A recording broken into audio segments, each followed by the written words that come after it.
यदि आपसे अपनी कक्षा के सभी विद्यार्थियों की एक लिस्ट बनाने को कहा जाए तो आप यह लिस्ट कैसे बनाएंगे? आप सबसे पहले किसी एक विद्यार्थी का नाम लिखेंगे, इसके बाद किसी दूसरे विद्यार्थी का नाम लिखेंगे, फिर किसी तीसरे विद्यार्थी का नाम लिखेंगे और इसके बाद इसी क्रम में आपकी कक्षा में जितने विद्यार्थी हैं उन सब के नाम आप लिखते जाएंगे। ये जो तरीका होता है लिस्ट बनाने का, इस तरीके को हम बोलते हैं रोस्टर फॉर्म। ठीक है, हिंदी में भी इसे हम रोस्टर रूप ही लिखते हैं। गणित में भी हम किसी समुच्चय को रोस्टर रूप में लिख सकते हैं, लेकिन अंतर ये होता है कि उसमें हम समुच्चय के जो अवयव होते हैं उनको लिस्ट की तरह इस तरह से ऊर्ध्वाधर रूप में नहीं लिखते, बल्कि क्षैतिज रूप में लिखते हैं। ये कैसे हम करते हैं, आइए समझते हैं। मान लीजिए कि हमसे 10 से कम समप्राकृत संख्याओं के समुच्चय को रोस्टर रूप में लिखने के लिए कहा जाता है।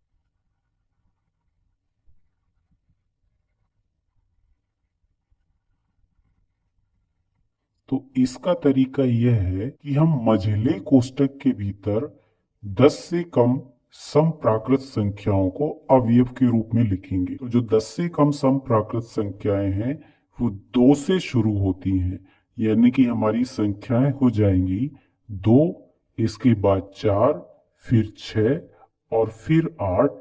और हमें 10 को नहीं लेना है क्योंकि हमें यहाँ पर 10 से कम संख्याओं की आवश्यकता है। तो ये जो हमें मिला यह 10 से कम समप्राकृत संख्याओं का रोस्टर रूप हुआ। आइए एक और उदाहरण देखते हैं। मान लीजिए कि हमसे 13 से कम 3 के गुणजों के समुच्चय को रोस्टर रूप में लिखने के लिए कहा जाता है। यहाँ गुणजों यानी कि मल्टीपल से हमारा तात्पर्य 3 के धनात्मक गुणजों से है। तो इसे रोस्टर रूप में लिखने के लिए हम फिर से 3 के उन गुणजों को जो 13 से कम है मझले कोष्ठक के भीतर लिखेंगे। तो पहले हम अपना मझला कोष्ठक बनाते हैं जो कुछ इस तरह से बनता है, इसे हम कर्ली ब्रैकेट भी बोलते हैं।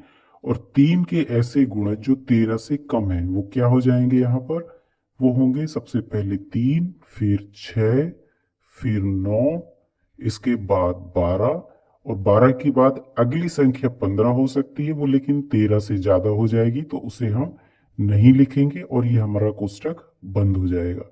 ठीक है, तो ये जो हमें समुच्चय मिलता है ये 13 से कम 3 के गुणजों के समुच्चय का रोस्टर रूप हुआ। तो इस प्रकार काफी आसान है, हम किसी भी समुच्चय को रोस्टर रूप में लिख सकते हैं। यहाँ हमने किसी समुच्चय को रोस्टर रूप में लिखने के 2 नियम समझे।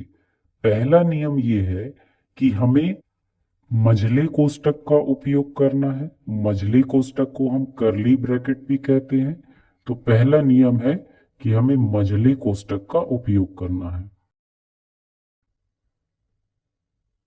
दूसरा नियम यह है कि कोष्ठक के भीतर हर अवयव के बाद हमें कॉमा लगाना है।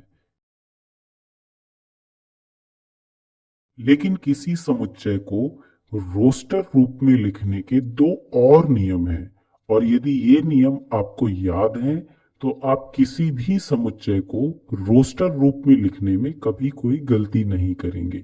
ये नियम क्या है, आइए देखते हैं। तो तीसरा नियम यह है कि कोष्ठक के भीतर हर अवयव को केवल एक ही बार लिखना है। आइए इस नियम को भी एक उदाहरण से समझते हैं। तो मान लीजिए कि आपसे मिसिसिपी शब्द के अक्षरों के समुच्चय को रोस्टर रूप में लिखने के लिए कहा जाता है। यह मिसिसिपी शब्द की स्पेलिंग है, जहां पर हम देख सकते हैं कि कई अक्षर यहाँ पर एक से अधिक बार आ रहे हैं। तो रोस्टर रूप में लिखने के लिए हम सबसे पहले मझले कोष्ठक का उपयोग करेंगे, लेकिन हम इस शब्द को रोस्टर रूप में इस तरह से नहीं लिख सकते कि एम लिखा, इसके बाद हमने आई लिखा, फिर एस लिखा, फिर दोबारा एस लिखा। और इस तरह से हम यदि एक शब्द को एक से अधिक बार लिखते हैं तो ये जो तरीका है ये गलत है, ये रोस्टर रूप नहीं है। क्योंकि रोस्टर रूप में कोष्ठक के भीतर हर अवयव को केवल एक ही बार लिखना है, चाहे वह अवयव हमें हमारे शब्द में एक से अधिक बार ही क्यों न मिले। तो इसका सही तरीका क्या होगा? इसका सही तरीका होगा, हम पहले मझला कोष्टक शुरू करते हैं और उसके बाद हमने एम लिखा, एम एक बार यहाँ पे हमें मिला, फिर इसके बाद हमने आई लिखा, फिर हमने एस लिखा। अब एस के बाद ये दोबारा जो एस आ रहा है इसे हम नहीं लिखेंगे, आई को भी हम लिख चुके हैं तो यहाँ पे हम इसे नहीं लिखेंगे। एस और एस ये भी हम लिख चुके हैं, आई को भी हम लिख चुके हैं।